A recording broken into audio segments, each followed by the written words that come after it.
जय हिंद। नमस्कार साथियों, आप सभी लोगों का मोस्ट वेलकम है आज के इस नए क्लास में। साथियों, आज के इस क्लास में हम सभी लोग पढ़ने वाले हैं एसएससी जीडी के एग्जाम के लिए मोस्ट इम्पॉर्टेंट प्रीवियस ईयर के क्वेश्चन को, जो कि साथियों आपके एसएससी जीडी के एग्जाम के लिए ये सभी क्वेश्चन काफ़ी इंपॉर्टेंट क्वेश्चन लिए गए हैं। तो आप सभी लोग इस क्लास को बिल्कुल अच्छी तरीके से लास्ट तक देखिएगा और इस क्लास में दिए जाने वाले इन सभी क्वेश्चन को आप अच्छे से जरूर याद कर लीजिएगा, जिससे कि आप अपने एग्जाम में सभी क्वेश्चन को आसानी तरीके से बना पाएंगे।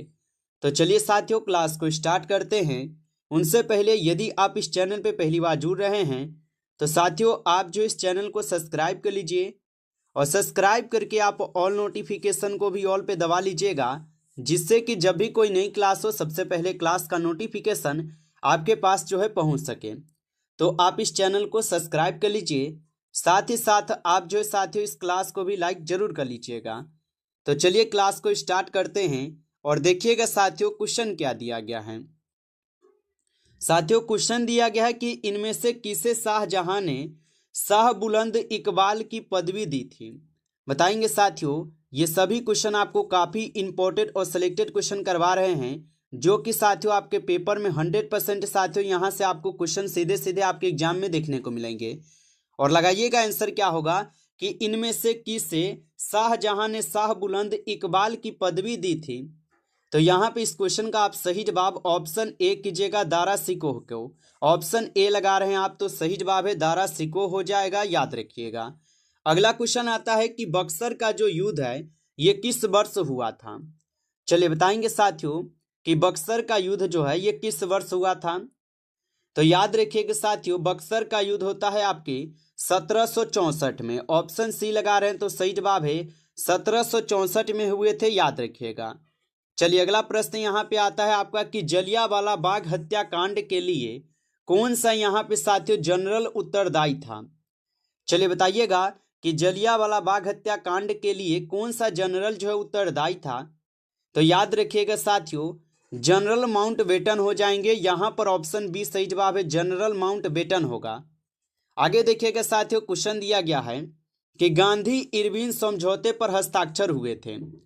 चलिए बताइएगा, ये सभी क्वेश्चन काफी इंपॉर्टेंट और वीवीआई सेलेक्टेड क्वेश्चन लिए गए हैं, जो क्वेश्चन आपके पेपर में साथियों पूछे जा रहे हैं। तो बिल्कुल आप अच्छे से इन प्रश्न को जरूर याद कर लीजिएगा, क्योंकि आपके पेपर में यहाँ से 100% क्वेश्चन आपको देखने को मिलेंगे। और बताइएगा साथियों कि गांधी इरविन समझौता ये कब हुए थे। तो याद रखिएगा, गांधी इरविन समझौते पर जो हस्ताक्षर हुए थे 1931 में होते हैं। ऑप्शन ए यहाँ पे सही जवाब है। आगे देखिएगा साथियों, क्वेश्चन है और क्वेश्चन क्या दिया गया है कि नौजवान सभा की जो स्थापना है किसने की थी। चलिए बताएंगे साथियों कि नौजवान सभा की स्थापना किसने की थी। तो याद रखिएगा, नौजवान सभा की स्थापना किए हुए थे आपके भगत सिंह। ऑप्शन सी यहाँ पे लगा रहे हैं, तो आपका सही जवाब है भगत सिंह किए थे, याद रखिएगा। अगला क्वेश्चन देखिएगा, आपका क्वेश्चन है कि निम्नलिखित में से किस मुगल बादशाह का 2 बार राज्य अभिषेक हुआ था। चलिए बताएंगे साथियों कि निम्नलिखित में से किस मुगल बादशाह का 2 बार राज्याभिषेक हुआ था। तो याद रखिएगा साथियों, औरंगजेब का होगा। ऑप्शन डी यहाँ पे सही जवाब है, औरंगजेब हो जाएंगे। अगला प्रश्न देखेंगे साथियों, क्वेश्चन है कि हाईडे की लड़ाई ये किस वर्ष हुई थी। बताइए कि हाईडे स्पीच की जो लड़ाई हुई थी ये किस वर्ष हुई थी। तो याद रखेंगे साथियों, 326 ईसा पूर्व में हाईडे स्पीच की लड़ाई होती है। ऑप्शन ए सही जवाब होगा। अगला प्रश्न देखेंगे साथियों, क्वेश्चन है भारतीय राष्ट्रीय कांग्रेस के संस्थापक एक थे। चलिए बताइए साथियों कि भारतीय राष्ट्रीय कांग्रेस के संस्थापक कौन थे। तो याद रखेंगे साथियों, सिविल सेवक हो जाएंगे। ऑप्शन डी यहाँ पे आप लगा रहे हैं, तो सही जवाब है सिविल सेवक होगा। आगे देखिए, प्रश्न यहाँ पर है कि गद्दार पार्टी की जो स्थापना है ये कहाँ की गई थी। चलिए बताएंगे साथियों, गद्दार पार्टी की स्थापना कहाँ पर की गई थी। तो याद रखिएगा साथियों, गद्दार पार्टी की स्थापना की जाती है आपके संयुक्त राज्य अमेरिका में। ऑप्शन डी यहाँ पे आपका सही जवाब है, संयुक्त राज्य अमेरिका में की गई थी। अगला प्रश्न देखिएगा, क्वेश्चन दिया गया आपका कि मंगल पांडे का जो संबंध है ये किस विद्रोह से है। चलिए बताएंगे साथियों कि मंगल पांडे का जो संबंध है ये किस विद्रोह से है। तो याद रखिएगा साथियों बैरकपुर से हो जाएंगे। ऑप्शन ए यहाँ पे आप लगा रहे हैं तो सही जवाब है बैरकपुर होगा। आगे देखिएगा प्रश्न दिया गया आपका कि भारतीय राष्ट्रीय कांग्रेस की जो स्थापना है ये कब हुई थी। चलिए बताएंगे साथियों भारतीय राष्ट्रीय कांग्रेस की स्थापना कब हुई थी। तो याद रखिएगा साथियों भारतीय राष्ट्रीय कांग्रेस की स्थापना होती है 1885 में। यहाँ पर ऑप्शन डी सही जवाब दिए गए हैं, 1885 में होते हैं। अगला प्रश्न देखिएगा साथियों क्वेश्चन दिया गया है कि मुजफ्फरपुर में किंग्स फोर्ट की जो हत्या का प्रयास किया था ये कब किया गया था। चलिए बताइए कि मुजफ्फरपुर में किंग्स फोर्ट हत्या का जो प्रयास हुआ था ये कब किए गए थे। तो याद रखिएगा 1908 में ये की गई थी। ऑप्शन ए सही जवाब है 1908 में। नेक्स्ट क्वेश्चन देखेंगे। क्वेश्चन है कि 1857 के स्वतंत्रता संग्राम का प्रतीक था। चलिए बताएंगे साथियों। और आप जो है ना इस क्लास को लाइक नहीं किए हैं साथियों तो आप इस क्लास को एक बार ज़्यादा से ज़्यादा लाइक जरूर कर लीजिएगा। चैनल पे पहली बार जुड़ रहे हैं तो आप इस चैनल को सब्सक्राइब कर लीजिए। सब्सक्राइब करके आप ऑल नोटिफिकेशन को भी ऑल पे दबा के आप जुड़ जाइएगा, जिससे कि जब भी कोई नई क्लास हो सबसे पहले क्लास का नोटिफिकेशन जो है आपके पास पहुंच सके। तो आप इस चैनल को सब्सक्राइब कर लीजिए। और साथियों यदि आपको PDF चाहिए तो आप कमेंट करके हमें जरूर बताएंगे। और लगाइएगा आंसर क्या होगा कि 1857 के स्वतंत्रता संग्राम का प्रतीक क्या था। तो याद रखेंगे साथियों कमल और चपाती होगा। यहाँ पर ऑप्शन आप लगा रहे हैं ए तो बिल्कुल सही जवाब है। अगला प्रश्न देखेंगे साथियों। क्वेश्चन है कि मुस्लिम लीग की जो स्थापना है ये कब हुई थी। चलिए बताएंगे साथियों कि मुस्लिम लीग की जो स्थापना है ये कब होती है। तो याद रखिएगा मुस्लिम लीग की स्थापना होती है 1906 में। ऑप्शन ए यहाँ पे सही जवाब हो जाएंगे, 1906 में होती है। आगे देखिएगा साथियों क्वेश्चन दिया गया कि बेदरा का जो युद्ध है ये किस वर्ष लड़ा गया था। बताइए साथियों कि बेदरा का जो युद्ध है ये किस वर्ष लड़ा गया था। तो याद रखेंगे साथियों बेदरा का युद्ध होता है आपके 1759 में। ऑप्शन यहाँ पे बी सही जवाब है, 1759 में बेदरा का युद्ध लड़ा जाता है। आगे देखेंगे साथियों क्वेश्चन दिया गया कि अभिनव भारत सोसाइटी की जो स्थापना है ये किसने की थी। बताइए साथियों कि अभिनव भारत सोसाइटी की स्थापना किसने की थी। तो याद रखिएगा अभिनव भारत सोसाइटी की स्थापना की जाती है वीर सावरकर के द्वारा। ऑप्शन ए सही जवाब है, वीर सावरकर हो जाएंगे। आगे देखिएगा साथियों क्वेश्चन दिया गया है कि चौसा का युद्ध जो है ये किसके बीच लड़ा गया था। चलिए बताएंगे साथियों कि चौसा का युद्ध जो है ये किसके बीच लड़े जाते हैं। तो चौसा का जो युद्ध है साथियों ये हुमायूं और शेरशाह सूरी के बीच हुई थी। तो ऑप्शन यहाँ पे आप लोग का डी सही जवाब है, हुमायूं और शेरशाह सूरी होगा। आगे देखिए प्रश्न दिया गया कि सिकंदर ए सानी किसे कहा जाता है। चलिए बताएंगे साथियों कि सिकंदर ए सानी जो है किसे कहा जाता है। तो याद रख लीजिएगा साथियों सिकंदर ए सानी कहते हैं किसे। तो हम सभी लोग कहते हैं अलाउद्दीन खिलजी को। ऑप्शन डी सही जवाब है, यहाँ पर आप याद रखेंगे। चलिए अगला प्रश्न यहाँ पे आता है आपका कि ख्वाजा मुइनुद्दीन चिश्ती के शिष्य थे। चलिए बताएंगे साथियों कि ख्वाजा मुइनुद्दीन चिश्ती के यहाँ पे शिष्य कौन हो जाएंगे। तो याद रखिएगा ख्वाजा मुइनुद्दीन चिश्ती के जो शिष्य थे ये साथियों ख्वाजा अबू यूसुफ के हो जाएंगे। ऑप्शन सी आपका सही जवाब है, यहाँ पर याद रखेंगे। आगे देखिएगा साथियों प्रश्न है कि गढ़ कटगा का युद्ध जो है ये अकबर ने किस वर्ष लड़ा था। बताइए कि गढ़ कटगा का युद्ध जो है अकबर ने किस वर्ष लड़ा था। तो याद रखिएगा साथियों 1564 में लड़े हुए थे। ऑप्शन ए सही जवाब है, 1564 में। आगे देखिए साथियों क्वेश्चन दिया गया कि भारतीय राष्ट्रीय कांग्रेस के अग्रदूत थे। चलिए बताएंगे साथियों कि भारतीय राष्ट्रीय कांग्रेस के यहाँ पर अग्रदूत कौन हो जाएंगे। तो यहाँ पे आप इस क्वेश्चन का सही जवाब ऑप्शन सी करेंगे, इंडियन एसोसिएशन, जो कि भारतीय राष्ट्रीय कांग्रेस के अग्रदूत थे। अगला प्रश्न देखेंगे साथियों क्वेश्चन है कि कौन सा अधिनियम मोंटागू चेम्सफोर्ड सुधार के नाम से भी जाना जाता है। बताइए कि कौन सा अधिनियम है जो कि मोंटागू चेम्सफोर्ड सुधार के नाम से भी जाना जाता है।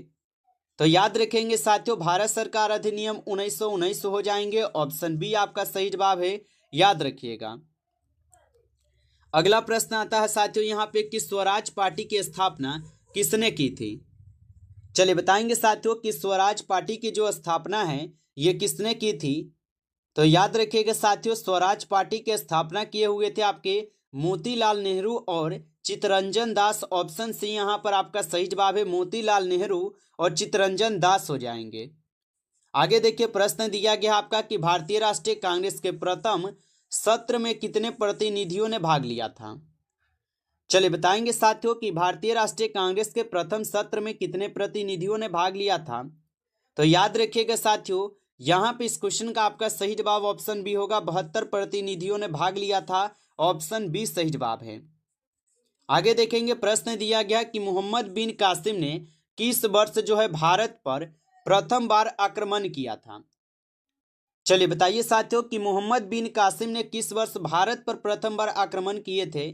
तो याद रखिएगा 712 में किए थे। ऑप्शन भी यहाँ पे बी जो है ना आपका सही जवाब है, 712 में किए थे। आप अच्छे से इनको जो है याद रखेंगे।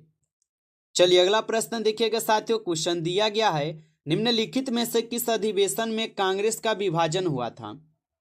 चलिए बताएंगे साथियों कि निम्नलिखित में से किस अधिवेशन में कांग्रेस का विभाजन हुआ था। तो याद रखिएगा आप सभी लोग, यहाँ पे इस क्वेश्चन का आपका सही जवाब जो है ऑप्शन यहाँ पे डी हो जाएंगे। सूरत अधिवेशन 1907 में होते हैं। ऑप्शन डी आपका सही जवाब है, याद रखिएगा। अगला प्रश्न यहाँ पे आपका आता है कि किस मुगल बादशाह को जिंदा पीर भी कहा जाता था। चलिए बताएंगे साथियों, किस मुगल बादशाह को जिंदा पीर भी कहा जाता है। तो याद रखेंगे साथियों, जिंदा पीर हम सभी लोग जो है औरंगजेब को कहते हैं। ऑप्शन बी सही जवाब है, यहाँ पर याद रखेंगे। चलिए अगला प्रश्न देखेंगे साथियों, क्वेश्चन है कि भारतीय विस्मार्ग के जनक भारतीय विस्मार्ग के नाम से किसे जाना जाता है। तो भारतीय विस्मार्ग के नाम से साथियों किसे जाना जाता है। तो सरदार वल्लभ भाई पटेल जी को जानते हैं। ऑप्शन सी यहाँ पे सही जवाब है, सरदार वल्लभ भाई पटेल जी हो जाएंगे। अगला प्रश्न यहाँ पे आता है कि नमक सत्याग्रह जो है ये किस सन में प्रारंभ हुआ था। चलिए बताएंगे साथियों, नमक सत्याग्रह जो है ये किस सन में प्रारंभ हुआ था। तो याद रखिएगा, नमक सत्याग्रह होते हैं आपके 1930 में। ऑप्शन ए सही जवाब है, 1930 में हुए थे, याद रखिएगा। चलिए अगला प्रश्न यहाँ पे आता है कि जजिया किसके शासन काल में पुनः लगाया गया था। चलिए बताएंगे साथियों, तो जजिया जो है किसके शासन काल में पुनः लगाए गए थे। तो याद रखिएगा आप सभी लोग, अकबर के काल में जजिया कर को समाप्त की जाती है और औरंगजेब जो ये पुनः से क्या करते हैं, जजिया कर को लगा देते हैं। ऑप्शन बी सही जवाब है। अगला प्रश्न यहाँ पर है, शेर शाह सूरी ने हुमायूं को किस युद्ध में जो है ना हराया था। चलिए बताएंगे साथियों कि शेर शाह सूरी ने हुमायूं को किस युद्ध में हराया था। तो याद रखिएगा साथियों, चौसा के युद्ध में। ऑप्शन सी सही जवाब है, चौसा के युद्ध में। अगला प्रश्न देखेंगे साथियों, क्वेश्चन है कि सिंधु सभ्यता के अधिकांश निवासी किस प्रजाति के थे। चलिए बताइए साथियों कि सिंधु सभ्यता के अधिकांश निवासी किस प्रजाति के थे। तो याद रखेंगे साथियों, ये हो जाएंगे भूमध्य सागरीय के। ऑप्शन यहाँ पर आप लोग का जो है बी सही जवाब है, भूमध्य सागरीय होगा। आगे देखिए साथियों, प्रश्न दिया गया है कि मोहम्मद बिन तुगलक के शासनकाल में कौन सा यहाँ पे यात्री जो है ना भारत आया था। चलिए बताएंगे साथियों कि मोहम्मद बिन तुगलक के शासनकाल में कौन सा यात्री जो है भारत आए थे।